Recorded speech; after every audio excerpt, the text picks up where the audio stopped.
Shalom Bapak Mama Saudara-saudari yang terkasih di dalam Tuhan Yesus Kristus. Selamat datang kembali dalam program Suara Marturi ya, hari Sabtu 7 Februari 2026. Semoga dalam segala kesibukan, rutinitas kita pada hari ini kita dapat meluangkan waktu sejenak untuk bersama mendengarkan suara Tuhan yang kerap kali berbicara dari tempat-tempat yang mungkin tidak kita sangka. Sama seperti kisah yang akan kita baca pada hari ini tentang bagaimana kuasa Yesus mampu membangkitkan dan memulihkan. Firman Tuhan yang akan kita renungkan hari ini terambil dari Kisah Para Rasul pasal 9 ayat 32 sampai 43. Namun sebelum kita masuk ke dalam perenungan firman Tuhan, marilah terlebih dahulu kita menyiapkan hati kita dan berdoa. Tuhan Allah yang setia, pada hari ini kami datang dengan segala keadaan kami. Dengan iman yang kadang kuat, tetapi juga dengan hati yang kerap kali letih dan ragu. Tenangkanlah pikiran kami ya Tuhan. Lembutkanlah hati kami agar melalui firman-Mu kami dapat melihat karya-Mu dan menemukan kembali harapan kami di dalam Engkau. Di dalam nama Yesus Kristus, Tuhan dan Juru Selamat kami telah berdoa. Amin. Kita membacakan firman Tuhan dari Kisah Para Rasul pasal 9 ayat 32 sampai 43 di bawah judul perikop Petrus menyembuhkan Eneas dan membangkitkan Dorcas. Pada waktu itu Petrus berjalan keliling mengadakan kunjungan di mana-mana. Dalam perjalanan itu ia singgah juga kepada orang-orang kudus yang di Lida. Di situ didapatinya seorang bernama Eneas yang telah 8 tahun terbaring di tempat tidur karena lumpuh. Kata Petrus kepadanya, "Eneas, Yesus Kristus menyembuhkan engkau. Bangunlah dan bereskanlah tempat tidurmu." Seketika itu juga bangunlah orang itu. Semua penduduk Lida dan Saron melihat dia, lalu mereka berbalik kepada Tuhan. Di Yope, ada seorang murid perempuan bernama Tabita, dalam bahasa Yunani Dorcas. Perempuan itu banyak sekali berbuat baik dan memberi sedekah. Tetapi pada waktu ia sakit lalu meninggal, dan setelah dimandikan mayatnya dibaringkan di ruang atas. Lida dekat dengan Yope.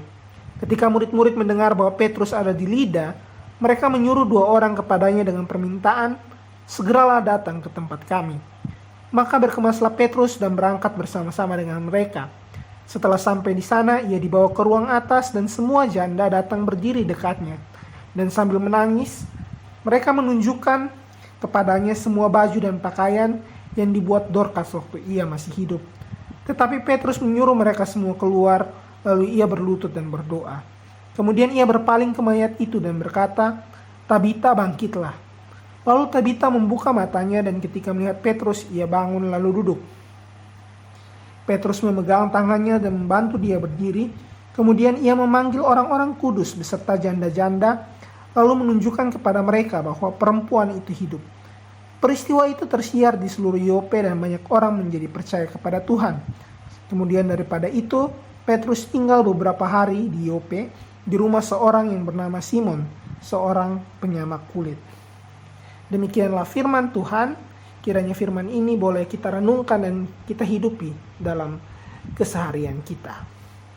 Saudara-saudara yang dikasihi Tuhan, perikop yang kita baca pada hari ini ada di sela-sela kisah besar pertobatan Paulus atau sebelumnya Saulus. Ketika kita membaca Kisah Para Rasul, fokus kita seringkali tersedot pada tokoh-tokoh yang spektakuler. Entah itu sosok Paulus, peristiwa-peristiwa mujizat besar, atau pertobatan massal. Tetapi Lukas, penulis kitab ini, justru mengajak kita berhenti di 2 kota kecil, yakni Lida dan Yope. Dan dia hendak menunjukkan bagaimana Allah juga bekerja di tempat-tempat yang mungkin tidak masuk sorotan. Di Lida, Petrus bertemu dengan Eneas, seorang yang lumpuh selama 8 tahun. 8 tahun tentunya bukan waktu yang singkat. Apa yang dialami orang ini bukan sekedar sakit fisik. Tentu saja dia mengalami keterasingan secara sosial. Dia memiliki ketergantungan dan mungkin ada perasaan ditinggalkan. Tetapi Petrus tidak berkata, "Aku akan menyembuhkanmu." Dia justru berkata bahwa Yesus Kristus menyembuhkan engkau. Di sini kita belajar sesuatu bahwa Petrus tidak menempatkan dirinya sebagai pusat kuasa. Dia hanya menjadi penunjuk arah kepada Kristus yang hidup. Mujizat yang terjadi pada peristiwa ini bukan tentang kebesaran Petrus, tetapi soal kehadiran Yesus yang terus bekerja melalui tubuhnya, yaitu gereja. Lalu kisah ini berlanjut ke Yope. Di sana ada seorang murid perempuan bernama Tabita, yang dikenal bukan karena khotbahnya, melainkan karena perbuatan kasihnya. Dia menjahit, dia memberi, dia merawat. Ketika Tabita mati, para janda menunjukkan pakaian-pakaian yang pernah dia buat. Sebuah kesaksian tentang hidup yang dia habiskan bagi sesama. Dan disinilah hal yang mengejutkan itu muncul. Tabita dibangkitkan bukan di tengah kerumunan yang besar, tetapi di sebuah kamar atas dalam keheningan doa. Petrus di sini menyuruh semua orang untuk keluar. Dia berlutut, dia berdoa. Seolah Tuhan ingin mengingatkan kita bahwa tidak semua karya besar yang Tuhan berikan lahir dari panggung yang ramai. Banyak karya Allah justru lahir dari ruang yang sunyi, dari doa yang tidak disiarkan, dari pelayanan yang tidak viral. Bagi Eneas maupun Tabita, mereka tidak sedang mencari mukjizat. Mereka hanya hadir dalam keterbatasan dan kesetiaan. Tetapi Tuhan datang ke sana. Akhir perikop ini mengatakan bahwa banyak orang yang menjadi percaya kepada Tuhan, bukan karena sensasi, melainkan karena ada kehidupan yang dipulihkan dan kasih menjadi nyata. Mungkin hari ini kita merasa hidup kita biasa saja, pelayanan kita kecil, doa kita sunyi, nama kita tidak dikenal. Tetapi firman hari ini berkata dengan lembut bahwa Tuhan bekerja justru di ruang-ruang yang seperti itu. Mari kita berdoa. Tuhan Yesus, kami bersyukur karena Engkau adalah Allah yang selalu hadir.